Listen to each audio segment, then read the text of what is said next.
E aí galera, beleza? Sejam bem-vindos a uma nova série aqui no canal, onde eu vou estar ensinando a vocês a utilizar a biblioteca Pygame dentro da linguagem Python.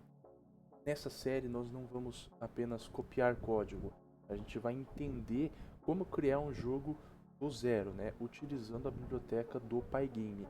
Então, como um projeto para essa série, a gente vai construir um pequeno space shooter, né? Nave espacial. Hoje o nosso objetivo é preparar o terreno e instalar a biblioteca do Pygame. Podemos abrir a nossa janela de jogo e entender o conceito mais importante de todos dentro dos jogos, né? Todo jogo que você pretende fazer, você tem que é, aplicar esse conceito inicial, que vai ser o game loop. Então, primeiramente, precisa estar com o Pygame instalado. Você pode fazer isso abrindo um CMD, escrevendo tal Pygame. Eu não vou fazer isso porque eu já tenho pacotes baixados, mas se você não tem certeza, instala eles usando o pip, beleza? O Python sozinho ele não sabe desenhar ou tocar sons facilmente, por isso que a gente usa o Pygame, que é como se fosse uma caixa de ferramentas pronta para jogos. Aqui nessa série não é o intuito a gente aprender a linguagem Python do zero, é mais eu demonstrar as funcionalidades do Pygame. Então é importante para essa série que você já tenha pré-requisitos, como por exemplo conhecer bem a sintaxe do Python e como funciona, né, as suas funções, né, laços de repetição e etc. E ter uma noção de programação orientada a objetos, né? Em grande maioria, os jogos eles são construídos orientado a objetos. Então eu estou aqui na minha ideia, eu estou usando o VS Code, né, para eu poder organizar aqui o meu código. Eu criei uma pasta chamada Pygame, né, e vou colocar meus códigos aqui dentro. Tem uma pasta aqui chamada Assets, mas a gente só vai usar ela um pouco mais para frente.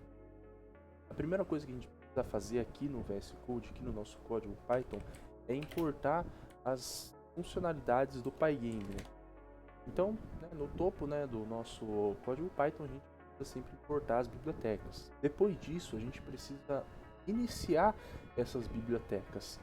Então, o Pygame ele tem diversas funções. Caso você tenha dúvidas sobre essas funções, você sempre pode consultar a documentação do código no site oficial que o Pygame tem. Uma função que você sempre vai usar no começo é justamente a função que vai iniciar. É como se fosse girar a chave de um carro. Isso inicia módulos de som, módulos de etc. Então todas as funções do Pygame elas vão ter uma certa estrutura, que é pygame. O nome da função. No nosso caso é pygame.init. Beleza, feito isso, né, tendo importado nossa biblioteca e iniciado a biblioteca, a gente precisa definir a nossa tela, a tela que a gente vai mostrar o jogo. Então a gente precisa definir qual que vai ser o tamanho dela, por exemplo. Isso a gente faz dentro de uma variável. Eu vou criar uma variável aqui chamada scale, e dentro dela eu vou usar uma função do Pygame, que é o Pygame play set mode. Aqui dentro, né, aqui atribuindo a essa função, eu vou colocar 800 por 600, que é o tamanho em pixels da minha tela. Então, relembrando, né, aqui a gente tem a nossa tela de pintura, né, o computador ele precisa saber do tamanho dessa tela. Então, a gente passou aqui uma dupla, né, mais tecnicamente dizendo, isso aqui é uma dupla com a largura, né, 800, e a altura de 600 pixels. Para a gente começar aqui, fazer uma demonstração 800 por 600 está mais do que ótimo. Uma outra função muito interessante é que a gente pode mudar o nome da nossa tela. Então, quando a gente iniciar a tela, ela tem na parte superior uma pequena descrição e a gente pode alterar essa descrição.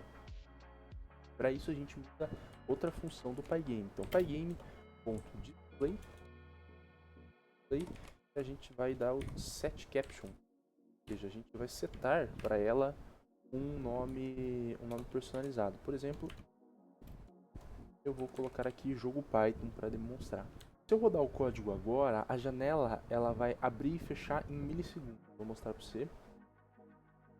Então, ó, rodei. Ó, piscou uma tela. Ela abriu e fechou. Por que isso aconteceu? Porque o Python ele lê o código e termina. o jogo ele precisa ficar rodando constantemente para sempre até alguém fechar, né? Então a gente precisa aí nesse processo de um loop infinito para a tela funcionar. Então para fazer um loop aqui infinito, primeiro eu preciso definir uma variável, então eu vou definir running como true, né? Ela vai receber aí um valor booleano e eu vou atribuir essa variável aqui dentro de um while. While running pass. Então aqui dentro desse while aqui vai estar tudo o que acontece dentro do jogo. Beleza, então agora atenção total. Se você rodar aqui esse loop vazio, o computador simplesmente ele vai travar e a janela vai dizer não respondendo, né? Por que isso acontece? O Windows ou qualquer outro sistema operacional está o tempo todo mandando mensagens para essa janela. Então, por exemplo, o mouse moveu ou uma tecla foi apertada, o botão de fechar foi clicado. Se o nosso loop ele está ocupado e apenas girando e ignora essas mensagens, o sistema operacional acha que o programa travou. Então a gente precisa criar uma espécie de carteiro que lê essas mensagens a cada volta do loop. Então é por isso que a gente precisa criar um loop de eventos dentro desse while running. Então aqui dentro a gente faz um for event pygame.eventGet. Tem um for aqui. Essa função, o pygame.event.get, ele vai retornar uma lista de tudo o que aconteceu. Para complementar, a gente precisa ter o evento mais importante, que é de fechar a janela. Então por isso a gente precisa criar um if event.type igual pygame. Só para fechar a janela. Running vai ser igual a false. Você quebrar o loop. Beleza. Então recapitulando aqui, esse for event pygame.event.get, imagina que pega como se fosse uma pilha de cartas, né, uma pilha de eventos que vão chegar, né, e eles vão ler uma por uma. Dentro desse if aqui, eles vão verificar se da carta é um tipo de pygame.key. Essa carta ela quer fechar a janela. Isso acontece quando você clica no X vermelho da janela. Se o jogador quer sair, mudamos a chave do loop para false, né? Então na próxima volta do loop, né, o while ele vai quebrar porque tem um false. Beleza, se a gente rodar, a gente tem aqui a nossa tela preta. Você percebe, né, que a gente definiu uma largura, a gente definiu uma altura, a gente conseguiu aqui mudar a legenda, né, o caption da nossa janela, só que é uma janela preta. E como opção aqui, né, a gente pode dar pintar o fundo dessa janela.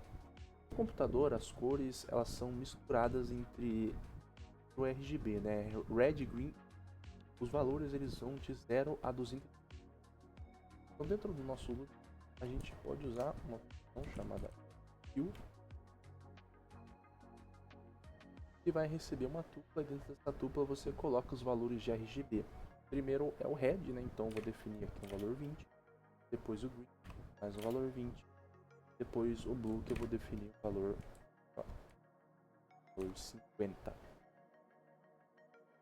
Com esses valores aqui de RGB ele vai dar um azul bem bacana, né? Se você definir o preto, né? Se você quiser definir tudo como preto, é só você deixar tudo 000, ou e se você quiser definir o branco, é só deixar tudo 255. Claro, e se você quiser uma cor personalizada, você vai ter que saber os valores de RGB dessa cor personalizada.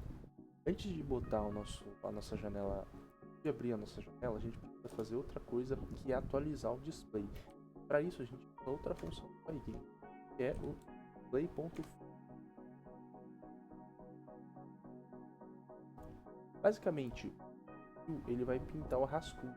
E o Pygame Display Flip é o momento que ele vira o rascunho e mostra pra gente, né? Sem o flip, essa tela não vai mudar nunca, né? Então, se você virar aqui, a tela vai continuar preta. Então é por isso que a gente precisa atualizar o display sempre. Então, rodando a nossa tela, a gente definiu um risco bem bacana para nossa tela.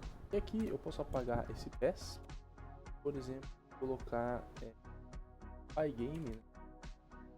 Sempre de praxe a gente coloca isso, Pygame ele vai encerrar aí o funcionamento. Quando o IO terminar, o código ele vai cair nessa linha e vai fechar o Pygame corretamente, devolve toda a memória que ele estava usando no computador. Então a gente precisa garantir que o Pygame fechou, né, e vai devolver todos os recursos que ele usou. Então hoje, né, a gente criou uma base bem simples, né, a gente tem uma janela que abre e aberta. E claro, a gente pegou um fundo e a gente conseguiu fechar a janela quando quer. No próximo vídeo a gente vai implementar novas funcionalidades, né, que coloca uma nave na tela e vamos entender melhor como é que temas de coordenada do Pygame. Então eu vou ficando por aqui. Espero você no próximo vídeo. Falou!